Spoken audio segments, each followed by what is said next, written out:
The worst part about being captured wasn't the torture or the impending execution. It was the ceiling. Captain Davros Kern had been staring at it for 3 days now, watching the crystalline surface pulse with bioluminescent patterns that seemed almost alive. Sometimes the patterns looked like constellations he recognized from Earth's night sky. Other times they resembled things he'd rather not think about, anatomical diagrams, perhaps, or maps of neural pathways. The Talvesh had a gift for making even their prison cells feel like a dissertation on why resistance was futile. He shifted against the wall, and the gravity responded by increasing just enough to make the movement uncomfortable. Neat trick that. The cell's AI, if you could call it that, had learned his rhythms over the past 72 hours. Every time he started to drift towards sleep, the gravity would shift, not dramatically. Just a 10% increase here, a slight angular change there, enough to keep him perpetually exhausted but never quite broken. Kern had named the AI Barbara after his first commanding officer, who'd had a similar talent for making him miserable in precisely calibrated doses. "Good morning, Barbara," he said to the empty cell. "Sleep well. Oh wait, you're a semi-sentient prison management system grown from weaponized fungi. You don't sleep. My mistake." The walls pulsed violet, which he'd decided meant Barbara was annoyed. Or maybe it meant the filtration system was processing waste. With Talvesh technology, the two weren't mutually exclusive. His mind wandered back to the capture as it had countless times already. The mission had been simple in theory. Recon sweep of the Helix Nebula's outer bands, map the Talvesh patrol routes, get out before anyone noticed. Simple, clean. The kind of assignment that got you a commendation and a drink afterward. Instead, they'd flown straight into a hunter formation that had no business being there. 12 Talvesh interceptors materializing out of what should have been empty space, their hulls doing that disturbing phase shift thing that made them look like they existed in 4 dimensions simultaneously. His navigator, Chen, had actually screamed. Kern didn't blame her. He'd wanted to scream himself. The frigate Defiant proposition, named during a particularly optimistic moment in Earth's war effort, had lasted 7 minutes. Long enough for his crew to scatter in the escape pods, drawing fire and attention. Long enough for Kern to purge the navigation database and encrypt the backup cores with a password so obscure even he'd probably forget it. Long enough to send one last transmission on the emergency band. "Tell my ex-wife she was right about the career change." Then the tractor beam had caught him, and he'd woken up here in Barbara's tender care. A viewport dominated one wall because the Talvesh believed in psychological warfare as much as the conventional kind. Through it, Kern could see a planet. He decided to call it Steve, rotating slowly beneath the war moon's shadow. Steve looked pleasant enough from orbit. Blue oceans, green continents, white clouds arranged in patterns that suggested weather systems. Picturesque, really. The cities glowed at night, which meant someone was still down there. Someone who'd probably begged beautifully when the Talvesh arrived and got to keep breathing as a reward. Their world became a supply station. Their children learned Talvesh as a first language, and every morning they woke up under the shadow of the war moon that had conquered them. "Could be worse," Kern muttered, testing his wrists against the neural inhibitors they'd clamped on him. The bands looked delicate, almost decorative, but they made his hands feel like they belonged to someone else. Could be married again. The door had been approached 17 times in 3 days. He'd counted. Guards changing shift, he assumed, though they never entered and never spoke. But twice, just twice, the footsteps had stopped directly outside for longer than a shift change warranted. Someone was checking on him, someone curious. The 18th approach started now. Kern heard the distinctive rhythm of Talvesh armor, that slight harmonic ring their metal made, like bells designed by someone who hated joy. But this time the footsteps didn't stop. They continued, and the door began to iris open with a sound like silk tearing. Kern pushed himself upright, gravity be damned. If he was going to die, he'd do it on his feet. or at least on his knees. Standing was negotiable.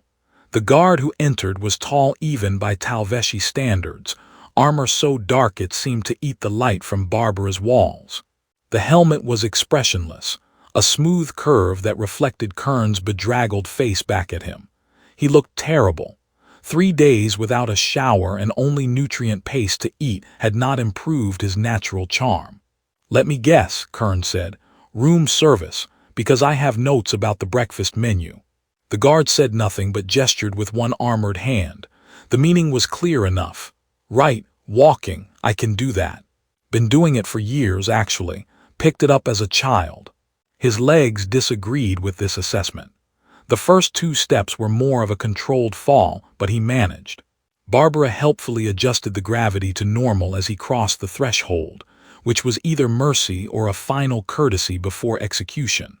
Probably the latter.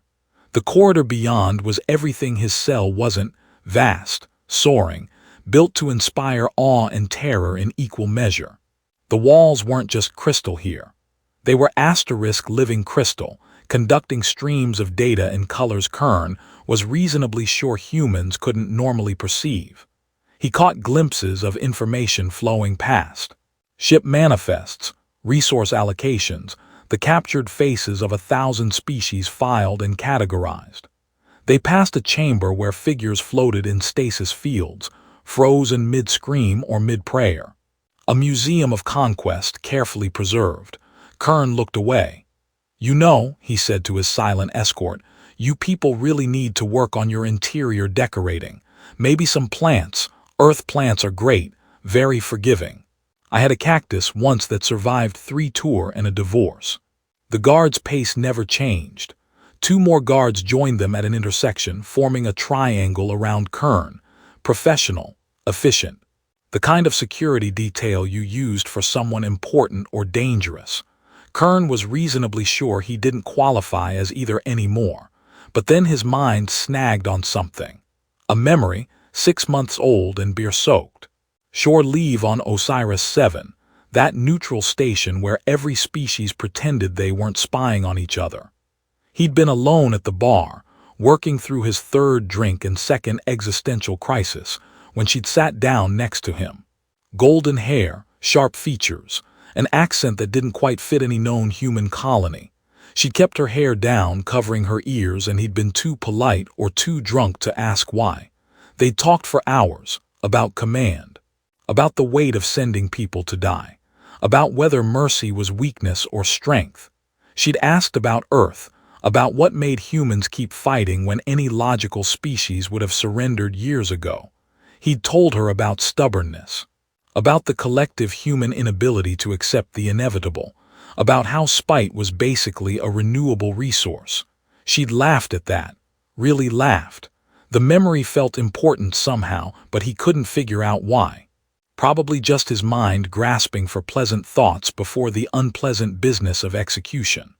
The corridor terminated at a door 50 feet tall, carved from something that looked like obsidian, but moved like liquid when you weren't looking directly at it. Scenes of conquest covered every inch, worlds burning, fleets scattering, species kneeling. One guard finally spoke, voice modulated through the helmet into something that sounded like wind through a crypt. "The Queen shows mercy only to those who beg beautifully. I suggest you practice." Kern smiled despite everything. "I'm more of a freestyle beggar, never been good with rehearsals." The doors began to open and light spilled out, cold and white and final. "Showtime," Kern whispered, and stepped forward to meet whatever waited in the dark. The throne room swallowed him whole. Kern had seen cathedrals on Earth, back when such things still stood. He'd walked through the preserved ruins of Notre Dame under its reconstructed dome, felt small beneath arches that had witnessed centuries. This made those spaces look like closets. The ceiling disappeared into darkness, so complete it might have been the void itself. The floor was polished to a mirror finish, reflecting everything and revealing nothing. And between floor and infinite ceiling stood the throne, a massive seat carved from material that seemed to drink light, leaving a shadow darker than the absence of illumination should allow. On that throne sat a woman who made every intelligence briefing Kern had ever read suddenly feel inadequate. Queen Zelara of the Talvesh Empire, conqueror of the Rim worlds, the endless reign, death in beautiful form. She had more titles than Earth had functioning governments, which admittedly wasn't saying much these days.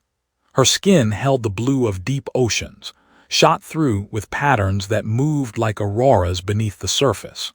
Golden hair cascaded past shoulders clad in armor that seemed grown rather than forged, organic curves that suggested both beauty and lethality. But it was her eyes that stopped him, amber and ancient, holding the weight of stars that had burned out before humanity learned to make fire. And her ears, long, sweeping upward to elegant points, unmistakable. Kern's knees hit the floor without his permission, not from reverence. The gravity had simply decided his standing privileges were revoked. Chains materialized around his wrists, solidifying from light itself, and he had to admit that was a neat trick. Painful but neat. Around the throne, the Void Guard stood in perfect formation. Their armor absorbed photons like black holes, making them appear as human-shaped absences in reality. 12 of them, each capable of killing him in approximately 37 different ways. Kern had read the briefings during the flight that got him captured. He'd thought they were exaggerating. Looking at them now, he suspected the briefings had been conservative. The Queen rose and the temperature dropped. Not metaphorically, Kern saw frost forming on his chains. Captain Davros Kern of the Earth Expeditionary Fleet. Her voice carried harmonics that made his teeth ache and his bones resonate in ways bones shouldn't. You have been brought before this court to answer for crimes against the Talvesh Empire and its sovereign territories. In my defense, Kern said, because apparently his mouth had decided survival was optional. Your sovereign territories seem to include literally everywhere, so that's a bit of a setup. One of the Void Guards shifted, just slightly. The movement said, I could make you regret that in a language older than words. Zalara's expression didn't change, but something flickered in those amber eyes. Amusement, irritation. A grocery list. Hard to say. You violated our borders. You engaged in espionage. You refused to surrender when given the opportunity. She descended the steps toward him, each footfall silent despite armor that probably weighed more than his entire skeleton. These are capital offenses. The sentence is death. Seems excessive, Kern observed. I didn't even get a lawyer. Pretty sure that violates some kind of interstellar convention. We are not signatories to your conventions. Right. The whole we don't recognize your authority thing. Classic Empire move. Very retro. She stopped 3 paces from him, close enough that he could see the patterns moving beneath her skin weren't random. They formed equations, he realized. Mathematical proofs flowing across her body like living tattoos, calculating things his brain couldn't begin to parse. You are either very brave or very stupid, Zelara said. I've been told it's possible to be both. Efficient, really. Behind her, holographic displays materialized in the air. Earth, rotating slowly, vulnerable and blue and heartbreakingly small. The moon, its surface scarred by the war that had driven humanity to the stars in the first place. Mars, its domes gleaming like blisters on red skin. Your world is dying, Captain. Your fleets are scattered. Your colonies are isolated. This war has been over for months. You simply haven't accepted it yet. Kern wanted to argue, but the displays made lying difficult. Earth's orbital defenses were down to 30%.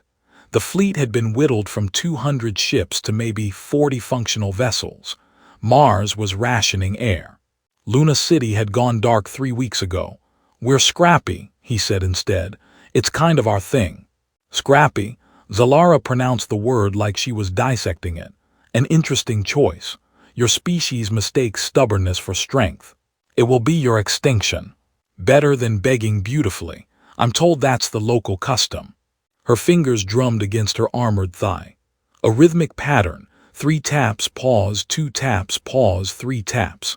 Something about it nagged at Kern's memory, but the thought slipped away before he could catch it. "I am offering you a choice that few receive," the Queen continued. "Surrender the coordinates to Earth's remaining installations. Provide access codes to your defensive networks. Do this and your world becomes a protectorate. Your people will live. They will serve, but they will breathe. And if I refuse, then we find Earth anyway. It takes longer. More of your people die in the search. And when we arrive, there will be no quarter, no mercy, no protectorate status.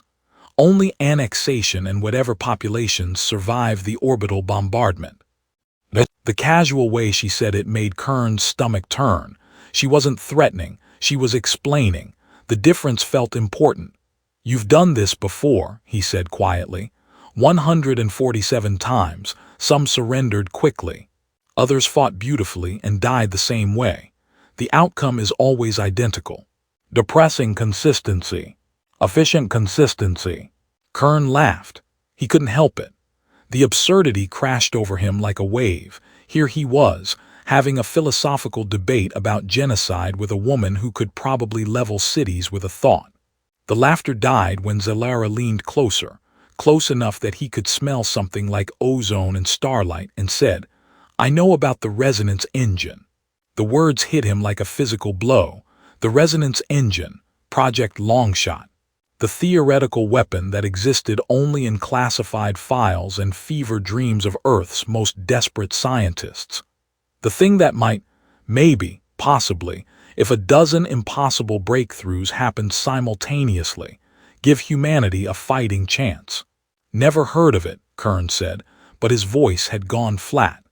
"The device designed to destabilize our phase drive technology, render our fleet immobile, turn our greatest advantage into our vulnerability." Her smile was sharp enough to cut. "You keep it in the Cheyenne complex, underground, shielded, incomplete." She was right about all of it, which meant Earth had a leak, a catastrophic species-ending leak. But then Kern's mind caught on something. She'd said Cheyenne complex. The actual facility was called the Cheyenne installation. Complex was the designation they'd put in the false files, the ones salted with deliberate errors to identify information breaches. Someone had fed her bad intelligence, and she'd believed it, which meant her intelligence wasn't perfect, which meant she'd gotten this information personally, probably through infiltration, and hadn't cross-checked it against other sources. His mind raced backward, connecting dots he hadn't known existed. That woman on Osiris-7, the one with the golden hair and covered ears, the one who'd asked so many careful questions about Earth, about humanity, about what made them fight, the one whose fingers had drummed on the bar. 3 taps, pause, 2 taps, pause, 3 taps.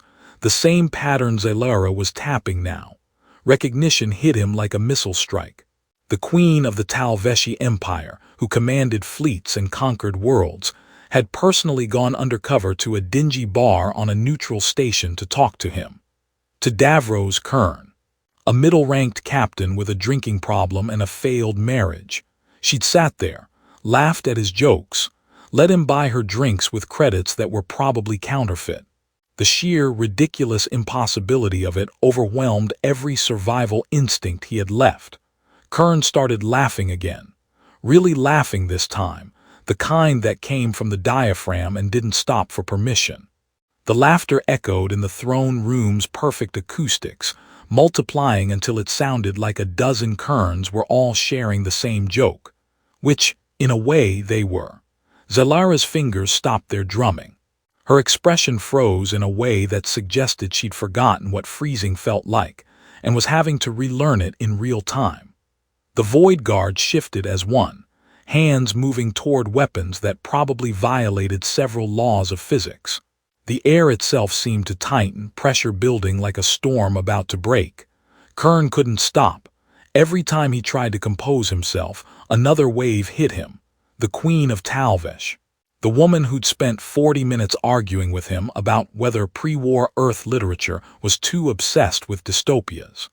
The same person who'd admitted she'd never tried coffee and had been genuinely delighted when he'd ordered her one, despite it tasting like what he'd charitably described as burnt regret.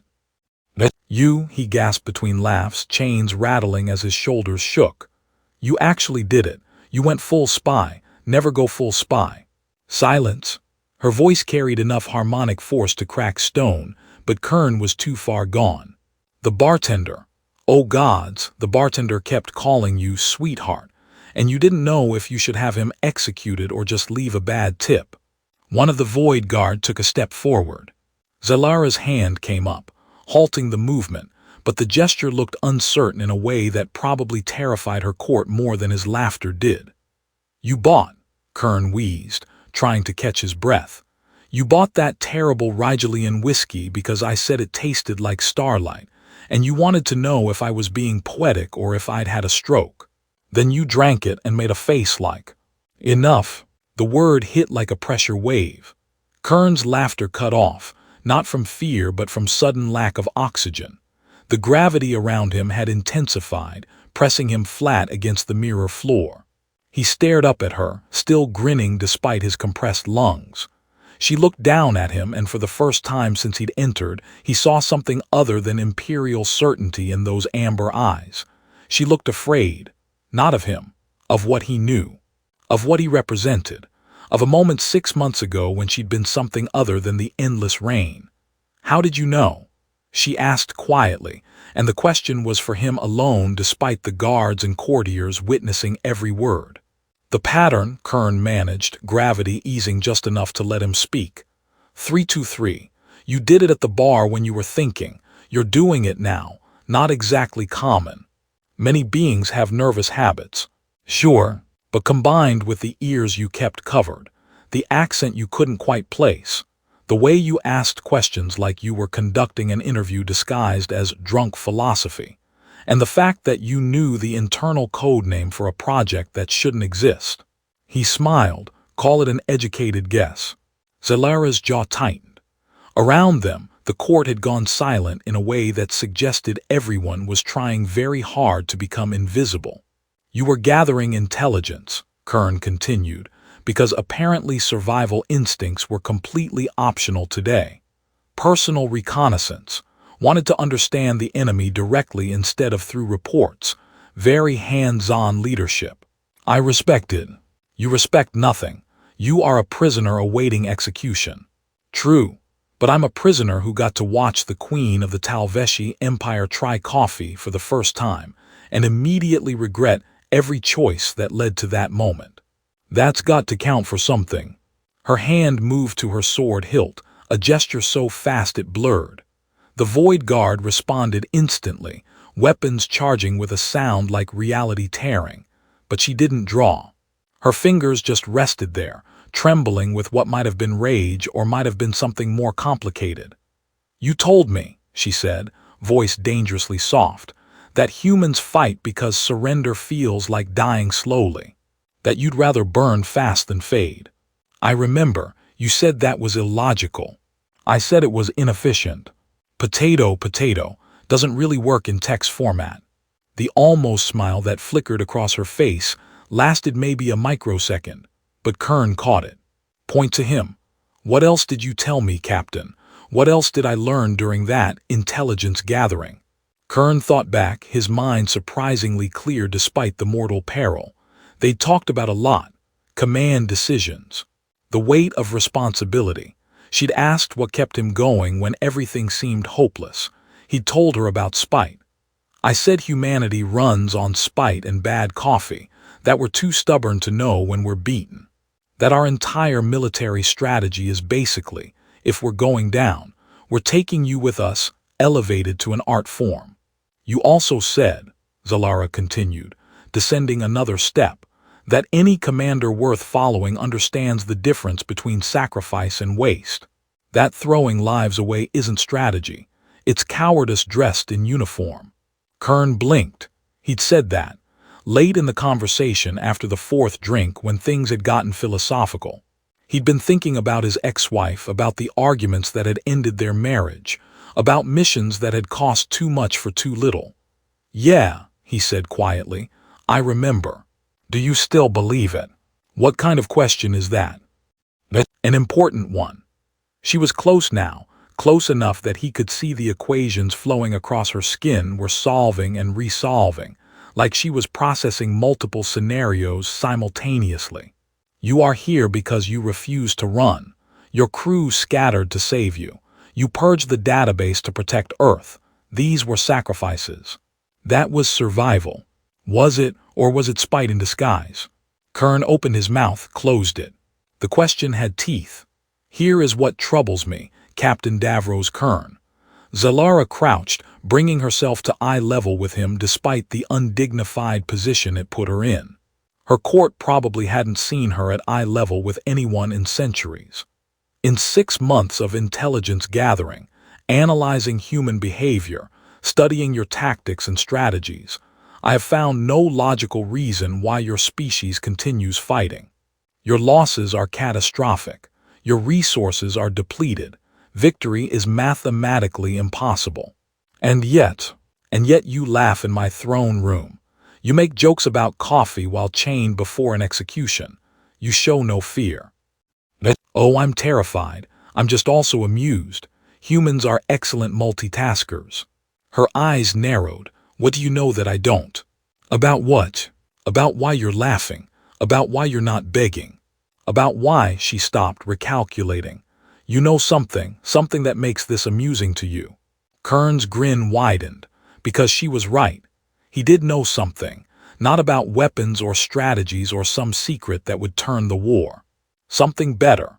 He knew that 6 months ago, the queen of the Talvesh Empire had been curious enough about humanity to risk going among them. Curious enough to spend an evening listening to a mediocre captain complain about military rations and failed marriages. Curious enough to try coffee despite knowing she'd hate it. Which meant for all her talk of efficiency and inevitability, some part of her still asked questions, still wondered, still wanted to understand rather than simply conquer. That was a weakness, or maybe it was the opposite.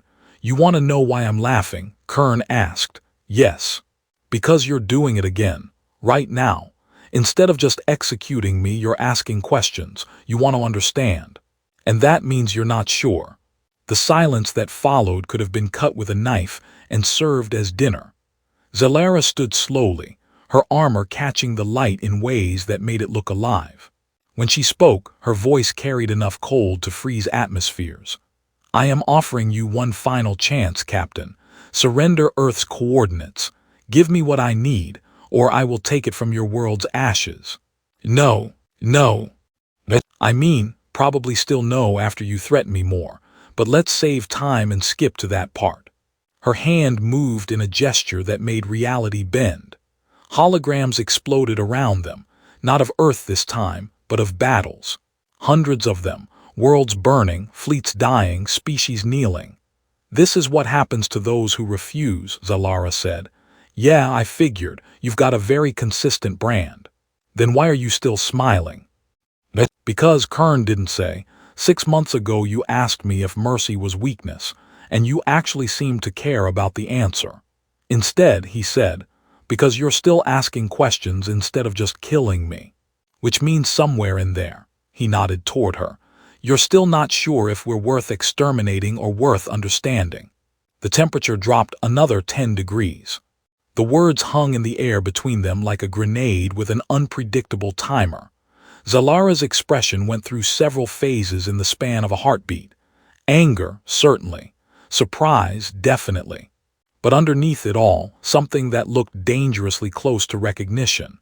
You presume much for a man in chains, she said, but the harmonic edge in her voice had softened by maybe 3%. Kern was counting. It's a gift. My ex-wife used to say, I had a terminal case of optimism, poorly disguised as sarcasm. She sounds wise. She married me, so the evidence suggests otherwise. One of the Void Guard made a sound that might have been a cough, or might have been a very restrained laugh. Kern decided to believe it was the latter because hope was free, and he was definitely not getting out of here with his credit account intact. Zelara's fingers resumed their drumming. 323. The pattern was automatic now, which meant she was thinking hard enough that her conscious control had slipped. At Osiris 7, she said slowly, you told me a story. About a mission you commanded, the rescue operation at Titan's Gate. Kern's stomach tightened. He told that story after the fifth drink, when his judgment had been thoroughly compromised by alcohol and what he'd thought was a sympathetic stranger. I remember, he said carefully. You had orders to retreat. The station was lost. Evacuation was complete except for one ship, a civilian transport that had suffered drive failure.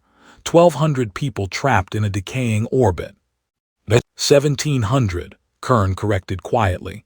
We got the count wrong in the initial assessment. You went back for them against orders, against tactical sense. Your superiors threatened court-martial. They did court-martial me. I got demoted, spent 6 months filing logistics reports as punishment. Yet you told the story as if it were amusing. It was. You should have seen my commanding officer's face when I explained that discretionary judgment in fluid tactical situations technically covered going rogue to save civilians. He turned a color I didn't know humans could achieve. Zelara tilted her head, and the movement was so similar to that woman in the bar that Kern felt his certainty crystallize into absolute conviction. Same gesture, same angle, same unconscious curiosity. You saved 1,700 lives and were punished for it, she said. This strikes you as reasonable. Of course not, but I'd do it again, that's the point. The point is illogical. The point is human. She considered this, equations flowing faster across her skin. Kern was starting to recognize some of them, probability calculations, resource assessments, strategic projections. Her body was literally working through the problem of him in real time. When I asked you why you did it, Zelara continued, you said something I have not forgotten. You said that every person you save is one more middle finger to the universe's indifference. That spite isn't just defiance. It's a refusal to accept that mathematics determines morality. I said that. I was more philosophical drunk than I remember. You were extremely philosophical, also extremely incorrect about which Earth bands were objectively the best. Classical rock is not superior to all other musical forms. It absolutely is, and I will die on this hill, probably literally given current circumstances. The almost smile came back, lasting a full second this time. Progress. But then her expression hardened again, and Kern recognized the look of someone forcibly remembering their own authority. Your philosophy changes nothing, Captain. Sentiment does not alter strategic reality. Earth will fall whether I execute you now or in a year. Maybe, but you're still talking to me instead of just doing it. I am attempting to understand why you persist in this delusion. No, Kern said, and the chains rattled as he shifted to face her more directly despite the gravity trying to flatten him. You're attempting to understand if what I said at the bar was true. If humans really are too stupid to quit, or if there's something else. Something you haven't calculated. Her hand moved and the gravity doubled. Kern's ribs creaked under the pressure, but he kept his eyes on hers. You think you have deduced something about me, Zelara said, voice dropping to barely above a whisper. You believe that one evening of conversation gives you insight into my nature. I think, Kern gasped, that the Queen of the Talvesh Empire doesn't personally conduct intelligence gathering unless she's looking for something reports can't provide. I think you went to Osiris 7 because you wanted to know if we were really the mindless savages your briefings claimed. And I think you got an answer you didn't like. Which was, that we're not. That we're complicated and contradictory and we make terrible decisions for good reasons. That we're people, not problems to be solved with sufficient firepower. The silence that followed was broken by a sound Kern hadn't expected, applause. Slow, deliberate, and coming from one of the courtiers who'd been so still he'd forgotten they existed. Zelara's head snapped toward the sound and the courtier wisely decided that discretion was the better part of continued existence. The applause stopped. Brave, the Queen said, turning back to Kern. Or suicidal. I have not determined which. I vote brave, sounds better on a tombstone. You will not have a tombstone. Executed traitors are recycled into the ship's organic systems. Gross. Also, pretty sure you have to be a citizen of something to be a traitor to it. I'm just an enemy combatant. Semantics. Important semantics. There's forms for this kind of thing. Bureaucracy matters even in galactic empires. Probably especially in galactic empires. Zelara made a sound that was absolutely, definitely a laugh. Short, quickly suppressed, but unmistakable. Several void guards shifted uncomfortably, as if they just witnessed something that violated fundamental constants of the universe. "You are," she said, recovering her composure, "the most infuriating prisoner I have encountered in 300 years. I'm honored. What happened to the previous record holder? I had them executed. Right mood killer that." She moved then, circling him like a predator assessing prey. Kern tracked her with his eyes, unable to turn his head under the gravity's weight. "Here is what I cannot reconcile," Zelara said, more to herself than to him. "Your species is dying, your hope is manufactured, your resistance is mathematical impossibility, yet you laugh, you joke, you refuse to bend even when bending would save you. It's our brand," Kern managed. "We're committed to it." "It is insanity. It's human." She stopped directly in front of him again, close enough that he could see his reflection in her armor, bedraggled, beaten, but somehow still grinning like an idiot. "That woman you met at the bar," Kern said, because if he was going to die he might as well go out swinging. "The one who asked all those questions about Earth, who wanted to know what coffee tasted like, who spent 40 minutes debating whether Shakespeare would have been better with more explosions. He would not have been. He absolutely would have been. But that's not my point. My point is she seemed genuinely curious. Like she actually wanted to understand, not just conquer. And I've been thinking about that a lot over the past 3 days while Barbara, that's my cell's AI, has been making my life miserable." "Barbara, long story. But here's the thing that's been bothering me. You've conquered 147 worlds. You've done this dance 147 times, and yet you still went to a bar to talk to some random captain about philosophy and music." Zalara's expression was unreadable, but her fingers had stopped drumming. "That suggests," Kern continued, "that despite the efficiency and inevitability and mathematical certainty, some part of you is still asking questions, still wondering if there's a different way, still thinking that maybe, just maybe, the universe is more complicated than your calculations account for. You know nothing of what I think. Maybe not, but I know what you asked me. You asked if I ever wondered if fighting was worth it, if the cost was too high, if surrender might be mercy." Her eyes narrowed, and you said, "I said that asking the question was already the answer, that anyone who stops wondering has stopped being worth following." The words settled between them like dust after an explosion, and for a moment the throne room existed in perfect stillness. Then Zalara's hand rose, and every weapon in the chamber came to life. The Void Guards' rifles hummed with lethal energy. The courtiers pressed themselves against walls, trying to become part of the architecture. Even the air seemed to hold its breath. But Kern saw what others might have missed. The Queen's hand was shaking. Barely, microscopically, but enough. "You dare," she whispered, and the harmonics in her voice made his bones vibrate, "to quote my own words back to me. To suggest that She stopped, recalculating. "You are attempting to manipulate me using a conversation you should not even remember. I was drunk, not unconscious. Big difference.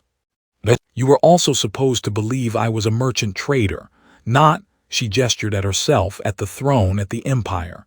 This. In my defense, you were very convincing. The whole, pretending to be interested in my opinions thing really sold it. I was interested in your opinions. That was the problem." The admission hung there, unplanned and unrehearsed. Several courtiers actually gasped. One of the Void Guard's weapons dipped slightly before snapping back to attention. Zelara closed her eyes briefly, and Kern could practically hear her internal monologue cursing in 17 languages. "Well," Kern said into the silence, This is awkward. Silence. Right, shutting up, known for that me. But he wasn't shutting up, and they both knew it, because something had shifted. The game had changed. The queen who conquered worlds had accidentally revealed that she'd been changed by a conversation in a bar, and that was either going to get him killed immediately or something else. You want to know the really funny part? Kern asked, because survival instincts were apparently decorative at this point. I almost didn't go to that bar, was going to just stay on the ship, file reports, be responsible. But my navigator said I needed to engage with humanity, or I'd turn into a bitter recluse who yelled at ensigns. Your navigator gave wise counsel. She did. I should probably tell her that if I survive this. But you will not survive this. You keep saying that, but we're still talking, starting to think you're bluffing. Zylara's eyes snapped open and they were blazing. I do not bluff. I am offering you one final. Yeah, final chance, surrender or die. I've heard the speech. Very dramatic, excellent delivery, but here's my counteroffer. Kern grinned despite the gravity crushing him. You let me go. I promise not to tell anyone that the endless rain has a curious streak a mile wide and secretly wonders if conquering everything is actually the right answer. The temperature dropped so fast that frost crystallized on his chains. That, Zelara said very softly, is not how this works. Sure it is. I've seen enough bad spy thrillers to know how this goes. You can't kill me because I know something embarrassing. I can't escape because, well, obvious reasons. So we're stuck in this mutually awkward situation until someone makes a decision. I could simply execute you and be done with it. You could, but you won't. What makes you so certain? Because, Kern said, meeting her eyes directly, you're still asking questions. And people who ask questions don't usually kill the people with interesting answers. For a long moment, nothing happened. Then Zelara made a gesture and the gravity released. Kern gasped as his lungs remembered how to work properly, pulling himself to his knees. Everyone out, the queen said. The court froze. I said out. All of you, now. The void guard shifted uncertainly. One of them, probably the commander, stepped forward. Your Majesty, protocol requires.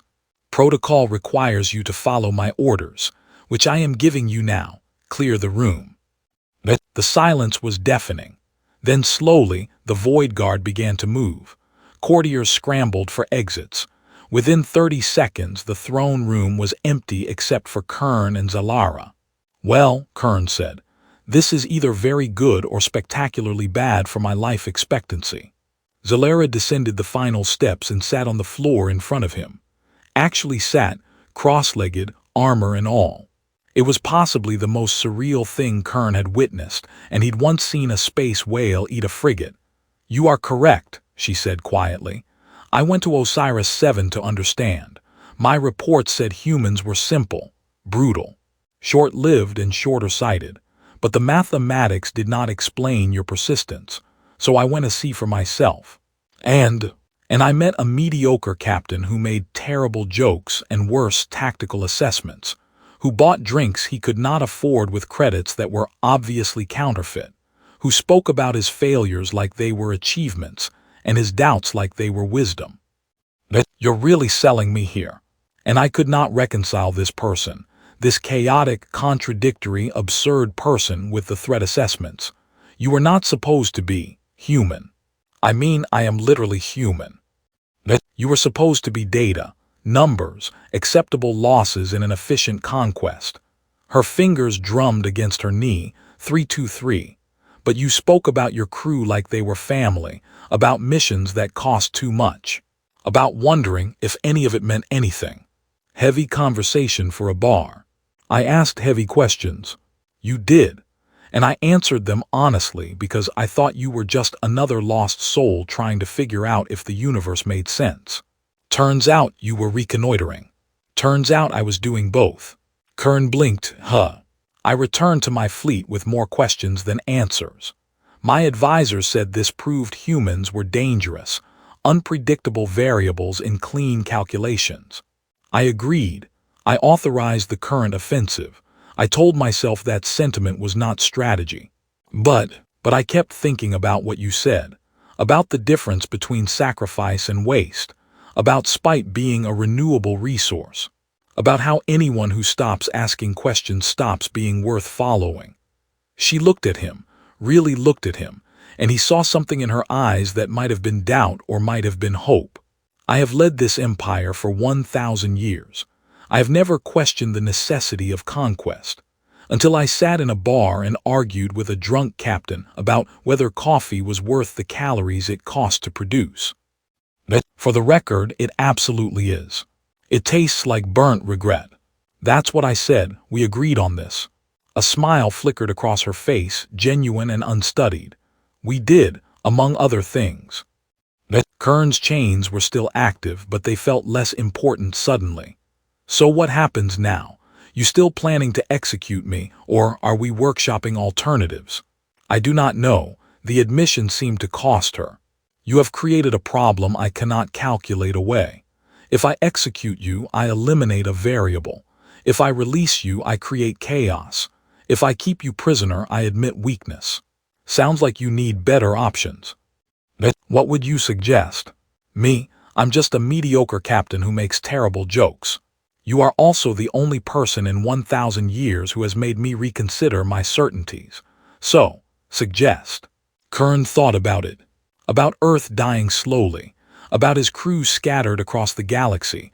About a queen who conquered worlds but still wondered if she was doing it right. How about this, he said slowly. You let me go.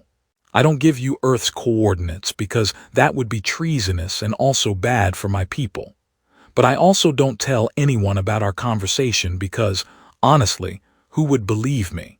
And maybe, just maybe, we both agree that the universe is complicated and perhaps total conquest isn't the only option available. You are suggesting détente. I'm suggesting we both acknowledge that maybe, possibly, there are questions worth asking before we blow each other up. My empire does not do détente. Your empire also doesn't usually have its queen sitting on the floor, having existential conversations with prisoners. Today's full of firsts. Zelara laughed, actually laughed full and genuine, the sound echoing in the empty throne room. You are absolutely infuriating. I know it's my best quality. She stood, offering him a hand. He stared at it for a moment before taking it. She pulled him to his feet with strength that suggested she could probably throw him through a wall if she wanted. The chains dissolved into light and faded. I am not releasing you because you convinced me, Zelara said. I am releasing you because I require more data. You will return to Earth. You will tell them nothing of this conversation. In 6 months, we will negotiate. Until then, consider this a temporary suspension of hostilities in your sector. You're serious. I am a 1,000-year-old monarch who just admitted doubt to a prisoner. I am either serious or having a catastrophic mental breakdown. I am choosing to believe it is the former. For what it's worth, Kern said, I think asking questions is the opposite of a breakdown. We shall see. Now leave before I remember that this is absurd and change my mind. Kern started toward the door, then stopped. Hey, about the coffee. If we're doing this whole negotiation thing in 6 months, maybe I could bring some better beans.